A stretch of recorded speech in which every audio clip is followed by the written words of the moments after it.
এই ছেলেটি নিজের পশ্চাৎ দেশ দিয়ে নুডলস বানায়। ও মাগো, এই দেখুন সে কি করছে। বড় একটি ডান্ডার উপর বসে ওপর নিচ করছে বারবার। কিন্তু সে করছেটা কি? সে আসলে এইভাবে নুডলস বানাচ্ছে। পাছা দিয়ে নুডলস বানানোর ঐতিহ্যটা অনেক পুরনো, আর আজকাল মেশিন থাকার কারণে এই ঐতিহ্য প্রায় বিলুপ্ত। তবে হংকং এর বাসিন্দা মার্কো নামের এই ছেলেটি আজও সেই পরম্পরা ধরে রেখেছে। বিশেষভাবে তৈরি এই নুডলসকে বলা হয় বাউন্সিং নুডলস। এর জন্য সর্বপ্রথম নুডলসের ডো নেওয়া হয়, তারপর সে একটি লম্বা মোটা বাঁশের লাঠি টেবিলের সাথে সংযুক্ত করে। সেই বাঁশের উপর বসে ওপর নিচ করতে থাকে ঘন্টার পর ঘন্টা, আর এর চাপে নুডলসের ডোটিকে পাতলা করে তোলে।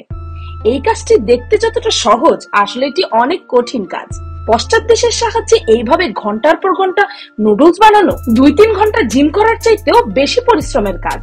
আর তার পাছা দিয়ে তৈরি এই নুডলস কাস্টমারদেরও অনেক পছন্দ, আর এই কাজ করে সে মাসে মাসে মোটা টাকা রোজগারও করে।